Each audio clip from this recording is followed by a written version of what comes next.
మీకు అందరికీ వందనాలండి. శిలోహు దేవాలయం ప్రార్థన నుంచి మాట్లాడుతున్నామండి. దేవుడి బిడ్డలని మీరు ఎన్నవారు అందరూ కూడా దేవుడిని నమ్ముకున్నవారని ఈ మాటలు కొంచెం మీ విశ్వాసంలో కూడా బలపడాలని ఈ మాటలు చెప్తున్నామండి. ఈ మాటలు ఎవరైతే వింటున్నారో ఇంకా దేవుడిని నమ్మకుండా ఇంకా బయట లోకస్తులుగా ఉన్నారేమోనండి.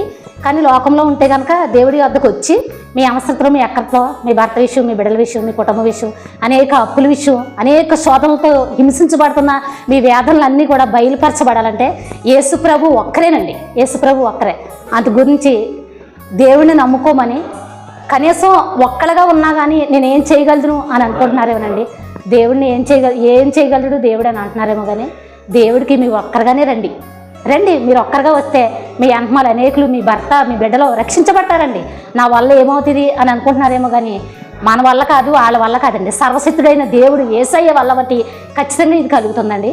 ఇరుకులున్నా, ఇబ్బందులున్నా, వ్యసనం ఉన్నా, వ్యభిచారం ఉన్నా, అది పాపమైన, వ్యసనమైన ఏదైనా కానీ మీరు భయపడకండి. మార్చగలిగే దేవుడు, కుటుంబాన్ని నడిపించగలిగాడు యేసుప్రభు ఒక్కడేనండి. ఈ మాటలు నన్ను ఎంతగానో బలపరిచినాయండి. నేను మార్చగలిగిన ఏయో మందులు, మాపులు, అనేక విషయాలు ఉన్నాయండి. మందులు తాగకుండా, మందులు ఆపుతాయేమోనని మనం డబ్బులు ఖర్చు పెడుతున్నాం. కానీ ఆ డబ్బులు వేస్ట్గా ఖర్చు పెట్టకండి. అవి మన ఆత్మీయ విశ్వాసానికి దేవుడు బలపరుస్తున్నాడని, తండ్రి ఇదిగో ఇది నీకు అప్పచెప్తున్నాను, నా శరీరం, నా బలము, నా ప్రాణం నీకోసం అప్పచెప్తున్నానని ఆయన సన్నిధికి మీరు పరిగెత్తుకుంటా ఆసక్తిగా, విశ్వాసంతో, యోబు గ్రంథం మీరు అన్నారో లేదా, నాకైతే చదువురాదండి. వాక్యం విన్న ప్రకారం మాత్రమే, అందులో మాట మాత్రమే చెప్తున్నానండి. యోబుకి ఎన్నో ఉన్నాయంటండి. కానీ సర్వం కోల్పోయాడండి. ఒకప్పుడు శరీరం కుళ్ళిపోయిందండి.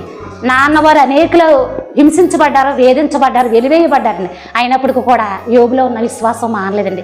అలాగే మీరు కూడా ఈ మాటలు విని బలపడతారని దేవుడు నామం పేరట చెప్తున్నాను. కానీ నేనైతే అర్హతమైందని కాదండి. నా కుటుంబంలో కూడా ఎన్నో శోధనలు ఉన్నాయండి. నేను ఒంటరిగానే నిలబడ్డానండి. మా కుటుంబంలో 5 అయినప్పటికీ నేను ఒక్కదాన్ని చేసింది, ఇప్పుడు 1 కేజీ ఉల్లిపాయలు తెస్తే ఎంతకాలం అని తింటామండి. అలాగే ఒక్కదానిగానే ఉన్నానని నేను చాలా కృంగిపోయానండి. కానీ దేవుడు వాక్యం ద్వారా నన్ను నిలబెట్టి ఆయన బలంతో నన్ను స్థిరపరిచి ఉంచాడు. కాబట్టి భర్త కోసం, బిడ్డల కోసం, మీరు కోడల కోసం, అనేకమైన ఇంకా కుటుంబంలో, ఈ లోకంలో, ఈ గ్రామంలో ఎంతమంది అయితే ప్రభువుని ఎరగకుండా ఉన్నారో వాళ్ళందరినీ బలపరచాలంటే ముందు ఒక్కటిగానే మనం నిలబడాలండి. నిలబడి వారి గురించి బలమైన ప్రార్థన చేస్తే మీ ప్రార్థన దేవుడు ఆలకించిన దేవుడు కాదండి. ప్రతి కన్నీటిని కూడా దేవుడు బుడిలో దాచి ఉంచే దేవుడని విశ్వాసంతో అనేక మంది ఎన్నో శోధనలతో నలగకొట్టబడి దేవుళ్ళో ఇలా నిలబడ్డాను. కాబట్టి శిలోహు సంఘంలో నేను ఒక సభ్యురాలుగా నేను నిలబడ్డానండి. దేన స్థితిలో వచ్చానండి.